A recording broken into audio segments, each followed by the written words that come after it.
What's up, guys? It's your boy Jamaica here, coming at you with another tournament recap for Season 7, Week 13. The Sunday APAC tournament was won by me, playing Mono Green Ponza. Fun story. I was talking to one of the other moderators, Stash, and I was asking him if he wanted to play. He was going to play. He's like, "Yeah, I want to try the Mono Green Ponza." And I thought about it. I was like, that's interesting.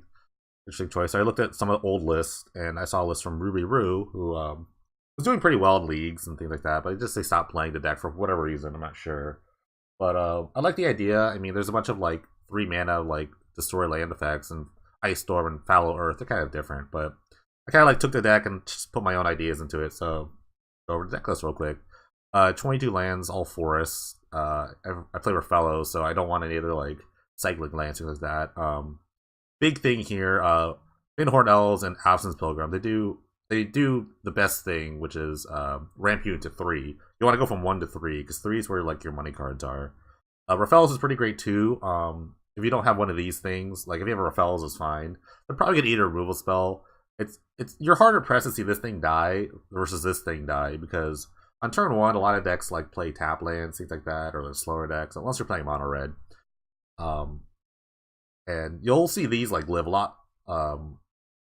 Especially on the play, you'll see these live more frequently than the Rafellos, which will probably pretty much die in your second turn somehow, because everyone's like gunning for things like that. But if this thing lives on turn 2 and you make another land drop, you can cast like 2 spells for 3 mana each. So that's like really sick.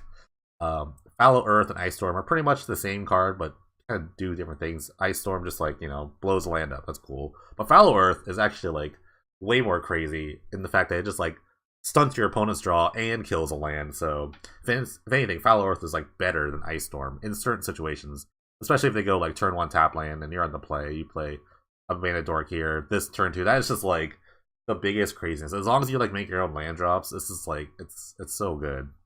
The other 3 drop here is Troll Aesthetic. Most people play like Leatherback Bailoff here, but because I'm playing Absence Program, it's not like reliable that you're getting to play on turn 2. Also, Troll Aesthetic is nuts. Hexproof Regenerate basically makes it unkillable for the most part. There's not a ton of Edict effects right now. And I won a lot of games by just like attacking into things and like just threatening Regenerate. They couldn't really kill it in any way, so it's pretty great. Creeping Mold is the other sort of land destruction spell. I only play 3. You can like kind of flood out on like land destruction spells, so I thought 11 was the best number.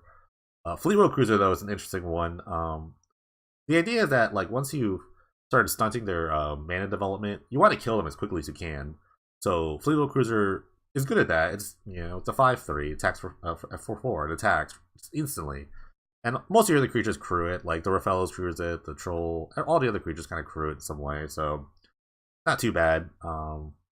Sapling Burst is pretty great, makes the go wide tokens. You can make tokens instantly and accrue the cruiser if you need to, or you can kind of just make a wide, like play this and go wide, then next turn play Overwhelming Stampede, which is kind of the way I just kill everyone really quickly. It was the way I beat Mono Red. It was actually pretty insane how just like this card just destroyed them, because it couldn't really block profitably, and overruns are good, especially when you have Wolfire Silverheart as well. It's like a good like curve you could have. It just turns your mana dorks into gigantic guys. So like I said, you want to kill them quickly. You don't want to like let the game like progress, because once you get their mana development, they're gonna have all these cards in their hand they couldn't play before. So you really want to just kill your opponent quickly, and I thought this was like the best package to do it. Sideboards, kind of a mishmash of stuff. This is the graveyard here, Sentinel Totems here. Sandal Avernus for the later games, the longer games, control decks especially. Just making a creature every turn seems pretty decent. Spike Feeder and Bow and Ilea for the sort of like aggro decks. Just gating 4 life is not bad. Abs and Beastmaster is also supposed to be for the control matches. So I brought this in against Mono Red just for more creatures. Like I think Mono Red's one of your harder matchups, and your land destruction isn't that great because they can operate on like 2 mana. So I kind of like boarded in more creatures to that. The Naturalize is actually like disenchant effects.